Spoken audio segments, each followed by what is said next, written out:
अस्सलाम वालेकुम नाजरीन, उम्मीद है आप लोग खैरियत से होंगे। नाजरीन, आपको जारी ईद मुबारक। ऑब्वियसली ईद का दूसरा दिन है और जारी है।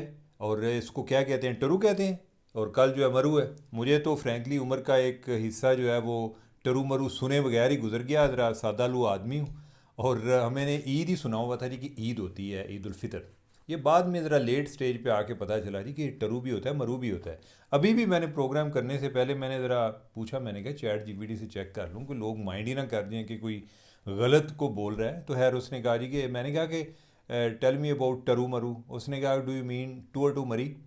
तो मैंने कहा उसको, नहीं बीबी, मैं बात ये कर रहा हूँ कि जो ईद का दूसरा और तीसरा दिन, उसने उसने कहा हाँ हाँ, ये जो है ना, ये साउथ एशिया में ये चीज़ें चलती हैं, ये नाम। तो उसने कहा ये जो मरु है इसको कई लोग नरू भी कहते हैं। तो लिहाजा आपकी मर्ज़ी है जी, जो दिल करे आप कहें, नहीं कि आप शहनशाह लोग हैं। तो खैर ये है नाजरीन। मैं ना आज ये प्रोग्राम से पहले एक वीडियो देखी, उसने मुझे बहुत ज़्यादा उदास किया है। और वो एक टिकटॉकर की है, सना जावेद की। मैं तो फ्रैंकली उसको कुछ जानता नहीं हूँ, और सुना है कि वो कोई आउटलोफ्रा के नाम से भी मशहूर है। को पश्तो में ज़्यादा वो टिकटॉक कोई इस तरह का कंटेंट चढ़ाती थी जो कि कई लोग उसको बड़ा बोल्ड कंटेंट कहते थे, कोई उसको प्रोवोकेटिव कहते थे। फ्रैंकली मैंने अभी तक कोई नहीं देखा। लेकिन यह है कि वो वीडियो जो है ना, वो बड़ी एक दुखी कर देने वाली वीडियो है। उसमें उसका मियाँ, उसकी बैकग्राउंड का मुझे पता चला है कि वो कहीं पहले पुलिस में था, कोई कांस्टेबल था। उधर से उसने कोई पुलिस भी छोड़ दी। पता नहीं ये दोनों मियाँ भी जो है मिल के को कंटेंट बनाते थे या क्या था। लेकिन आज जो हुआ है वो ये है कि वो उधर कोई इस्लामाबाद की जुरिस्डिक्शन में, प्रॉबली मेरा अंदाज़ा ये है कि ये कोई डीएचए वाली साइड पे हैं, जो बता रहे हैं कोई शॉपिंग प्लाज़ा की जो बात हो रही है। गालिबन गीगा माल है, मैंने इसके बारे में पढ़ा नहीं। लेकिन वो जो कह रहे हैं शॉपिंग एरिया और हुमक का जो एरिया है, मेरा ख्याल है वही होगा, शायद कोई और हो। लेकिन ये है, असल पॉइंट जो है वो डिफरेंट है। वो ये कि उसमें यानी कि उस एक यानी कि वो उसकी सीसीटीवी फुटेज आई है कि, और जिसमें एक बंदा है वो पहले अपनी बेगम की तरफ जाता है, वो गाड़ी से निकलती है, रेड कपड़े उसने पहने हुए हैं, ये उसको जाके फायर कर देता है, वो गिर जाती है। उसके बाद बच्चे आ जाते हैं, छोटे छोटे बच्चे हैं, कुछ दो बच्चे हैं। और ये बंदा जिसने अपनी बेगम को मारा है, सादिक इसका नाम है, इसने फिर अपने आप को भी जो है शूट कर लिया और उधर गिर गया। मुझे एक तो इन पर भी बड़ा दुख हुआ, बड़ा अफसोस हुआ। कोई भी इंसानी जान का ज़िया, ये बड़ा एक दुखी करने वाला होता है कि ऑब्वियसली इन्होंने शादी की थी, मोहब्बत होगी, क्या कुछ होगा। लेकिन फिर वो नफ़रत में इस हद तक बदल जाए कि जिसमें इंसान ये सोचे कि मैंने इसकी जान ले लेनी है, और फिर ये है कि मैंने अपनी जान भी ले लेनी है। लेकिन मुझे इससे भी ज़्यादा दुख जो है वो उन बच्चों का हुआ कि इनका तो कोई ना कोई कसूर होगा। उसका कोई कसूर होगा कि जो इसकी नज़र में वो गलत कंटेंट कर रही होगी। पहले तो इसको भी सोचना चाहिए कि इसने शादी तो इसी ने की थी। और दूसरा फिर ये है, चलें इसका ये कसूर हो गया कि इसने ये अपने आप को शायद इस लिहाज से मुर्द इल्ज़ाम ठहराता होगा कि मेरा भी बाद में कोई फ्यूचर नहीं है, तो मैं इस फैसले की भी ज़िम्मेदारी लेता हूँ। तो उन बच्चों का क्या कसूर है, यानी कि वो छोटे छोटे बच्चे, उनका क्या बनेगा। एक इमोशनल क्राइसिस का शिकार होंगे, उनकी ज़िंदगी कैसी होगी। मैं तो उन बच्चों के बारे में सोच सोच के बड़ा मुझे उदासी होती है, मैं बड़ा परेशान होता हूँ इनके बारे में भी। और ख़ास तौर पे उन बच्चों को जो मैंने देखा है। नाजरीन, ये जो टिकटॉक आ गई है ना, ये जो सोशल मीडिया है, इसने लोगों को आपस से बाहर कर दिया है। वो सुना था कि जो फ्री स्पीच होती है ना, आज़ादी यानी इजहार राय की आज़ादी, वो कहते हैं कि ये सबसे ज़्यादा ये आज़ादी अपने प्रैक्टिशनर को एक्सपोज करती है, कि जो अपने आप को इजहार करता है सबसे पहले उसका पता चलता है वो क्या कर रहा है। तो अब ये जो जितना एक मीडिया डेमोक्रेटाइज हो गया है, कि पहले तो ये था ना जी कि आपको कोई ना कोई किसी टीवी वाले का तरला करना पड़ता था, किसी अखबार वाले का करना पड़ता था कि हमारी तस्वीर फलां जगह पर लगा दो। अब जो है कि अब सोशल मीडिया वेबसाइट्स हैं, ऐप्स हैं, आप जो है जो जी चाहे उधर चढ़ा दें। तो लिहाजा उसमें लोगों को एक ज़्यादा अपॉर्चुनिटी मिली है, और उस अपॉर्चुनिटी में लोग आपे से बाहर हो गए हैं। हर बंदा अटेंशन के चक्कर में है। लोग इवन जो मरने वाला है ना, उनका दिल ये करता है कि मरने वाला तो मर जाए, लेकिन उसके आखिरी सांस जो है उसकी रिकॉर्डिंग मैं कर लूँ।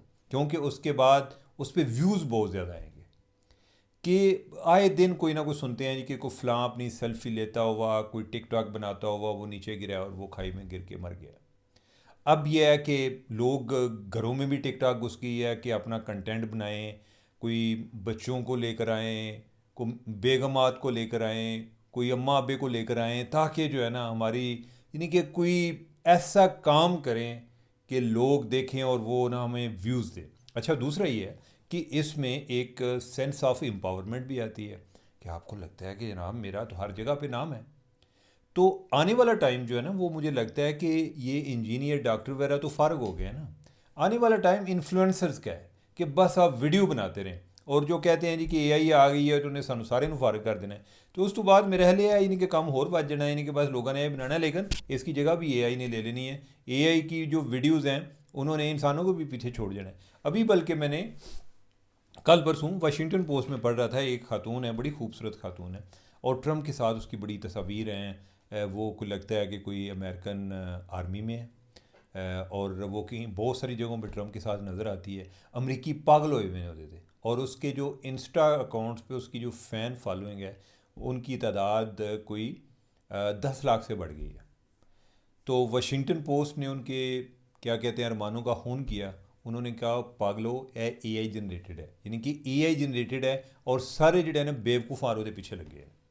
दूसरा, यानी अभी ये हर जगह पर आ रहा है ना ये मामला जो है कि ईरान के हवाले से कि बड़ी खूबसूरत ईरानी दोशीज़ा उनकी टिकटॉक बनी हुई है कि जी वो महाज पर गई हुई हैं और वो दूसरों को भी कह रही हैं कि आएँ ईरान के लिए अपनी जान दें, ये वो।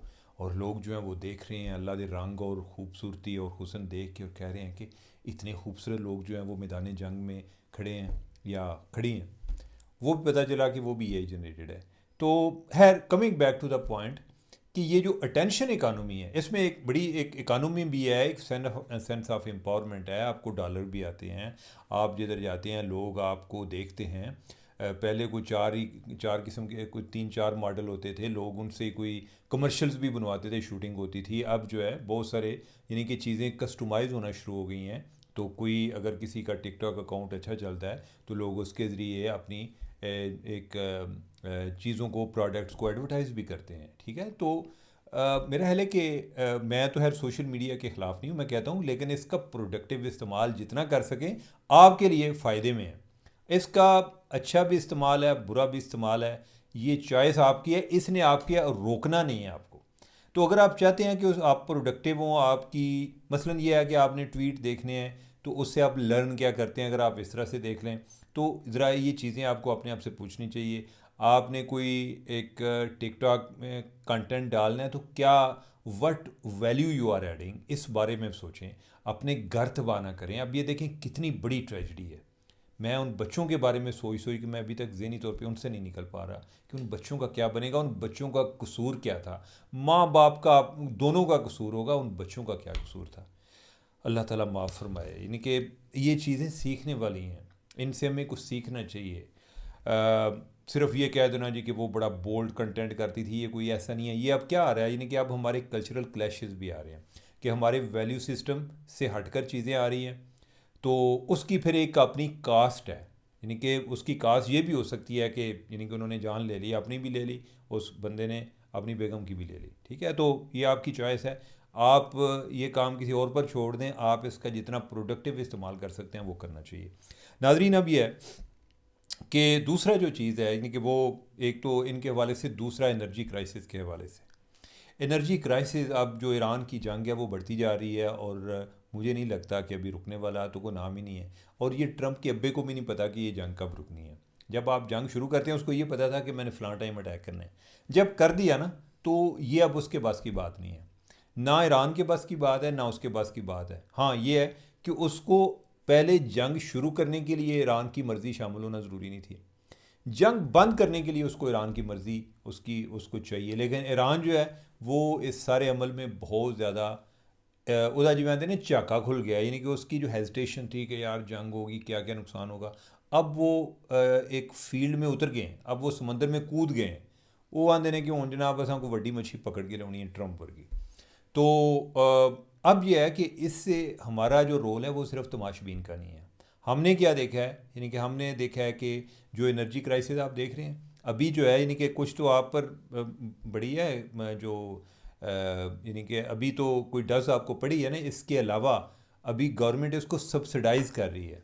तो इसलिए जो उन्होंने पहले कीमतें बढ़ाई हैं इससे मज़ीद नहीं बढ़ी, लेकिन इमेजिन कि इससे ज़्यादा और कीमतें बढ़ती है, गवर्नमेंट आती है कि असी भी अपार बर्दाश्त नहीं कर सकते, अब हमने अवाम पर डालना है।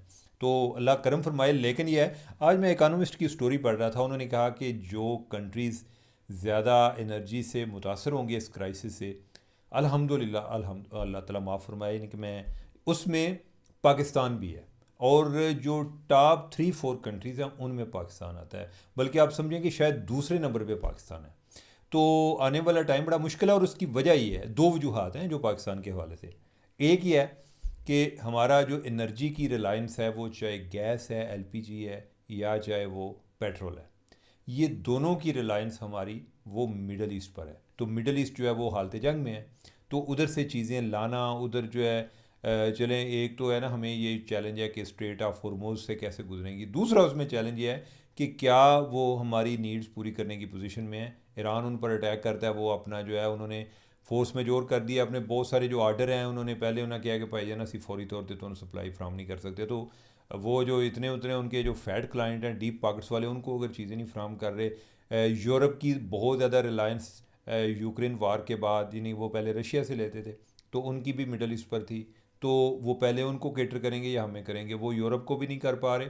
तो हमारे लिए आने वाले दिनों में चैलेंजेस हैं, एक तो हमें एनर्जी का क्राइसिस, दूसरा कि हमारी जो बहुत ज़्यादा हमारे जो एक हमारे जो फॉरेन एक्सचेंज रिजर्व्स हैं, उनको जो एक चीज़ सहारा देती है वो हमारी रेमिटेंसेस हैं, जो बाहर से पैसा आता है, जो बिरून मुल्क पाकिस्तानी जो है वो पैसा भेजते हैं, उसमें भी हमारी जो एक अक्सरियत पॉपुलेशन है, हमारी डायस्पोरा कम्युनिटी ओवरसीज़ पाकिस्तानी, वो मिडल ईस्ट में है। तो लिहाजा जिस तरह मिडल ईस्ट क्राइसिस में जाएगा, ये दूर बैठ के कोई इतना सेलिब्रेट करने वाली बात नहीं है जी कि हूँ जनाब दुबई का भी कंडा निकलेगा। हमारे जो लोग हैं उनका भी खुदा ना सा, यानी कि अल्लाह ताला माफ़ फरमाए, वो भी मुतासर होंगे इस सारे अमल से। तो लिहाजा आगे मुश्किल टाइम है। एक चीज़ जो मैंने अगले दिन बात की थी, मैं दरमियान में आ गई है, मैं उसकी वजाहत कर दूँ, यानी बजाय इसके कि बात आगे निकल जाए। मेरे हाल शायद हमने कल अपने आखिरी प्रोग्राम में की थी, वो थी आर्मी चीफ़ के हवाले से, जो शिया उलमा ने आके काफ़ी उस पर हंगामा खड़ा किया हुआ था जी, कि उन्होंने क्या है कि यानी कि जी जिन्हों पाकिस्तान नहीं चंगा लगता, जिन्हों ईरान नाल ज़्यादा प्यार है जी, वो चला जाए उथे। तो मैंने आपको क्या बात की थी, ज़रा याद करें। मैंने आपको कहा था कि मुझे इस पस मंज़र की समझ नहीं लगी, यानी कि मुझे लगता है कि कोई ना कोई there must be a reason why he felt so angry, why he sounded so angry. उसका अभी पता चला, आज बीबीसी की रिपोर्ट आई है।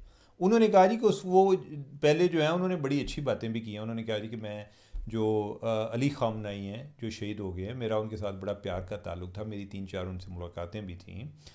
हम इस सारे अमल में ईरान के साथ भी हैं, ये भी उन्होंने बातें की। उन्होंने कहा, लेकिन फिर जब उन्होंने गिलगित पर आए हैं कि जो अली ख़ामनेई की शहादत के बाद जो पाकिस्तान में एहतजाज हुए हैं, ख़ास तौर पे जो गिलगित में हुए हैं, उधर जो है एक इन्होंने ब्रिगेड हेड क्वार्टर उसको आग लगा दी, उधर इन्होंने फ़ौजी ज़िंदा जलाए।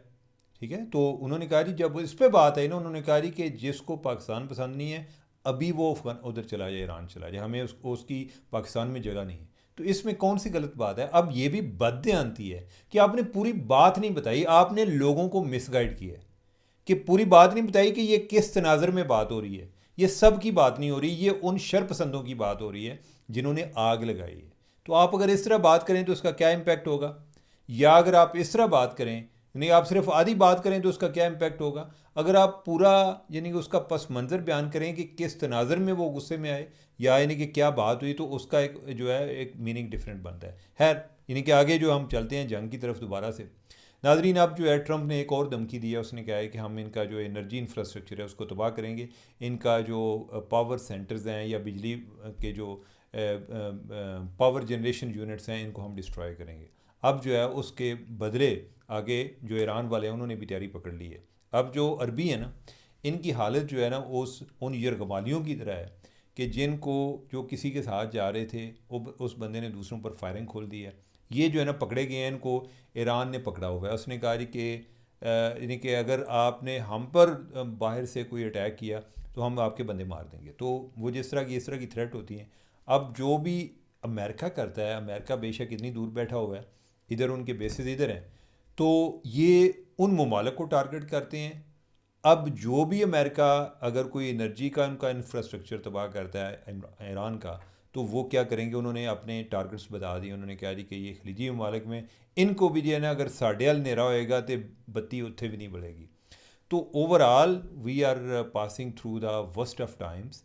अल्लाह ताला करम फरमाए। और मैं वैसे एक नाजरीन कई दफ़ा सोचता हूँ, मैं अजकल ना कई दफ़ा सोचता हूँ, लोग आते हैं यार ए जंग अगर ख़त्म हो जाए ना, फिर अगे जाके कोई नहीं कि फिर कुछ सूरत हाल बेहतर होएगी। तो मैं सोच रहा हूँ कि जब जंग नहीं थी तो उस टाइम हम कौन सा लुटियाँ मार रहे थे। इसमें एक लेसन क्या है, उसमें लेसन ये है कि जब हमारे पास हम पे एक मुश्किल से मुश्किल टाइम आता है ना, तो हम जो है नहीं कि हमें जो पहले जो जिसमें हम उदास होते हैं, एक हालात की सख्ती का शिकवा कर रहे होते हैं, वो हमें आसान लगता है। और आने वाला जो है ना, वो हमें लगता है कि यार इधर तो निकल गए ना, तो पहले वाली जी सूरत हाल है तो बहुत बेहतर थी। अल्लाह ताला पाकिस्तान को अपने हिफ्ज़ मान में रखे, दुनिया को अपने हिफ्ज़ मान में रखे, अमन कायम करे, और जो है हमें हमारे लिए ये जो परेशानियाँ कम करे। तो नाजरीन, आज तुसी टरू मनाओ, कल जड़ा मरू मनाना, और कल उम्मीद है कि कल दोबारा हम प्रोग्राम करेंगे। तब तक के लिए मुझे दें इजाज़त। अल्लाह हाफिज़।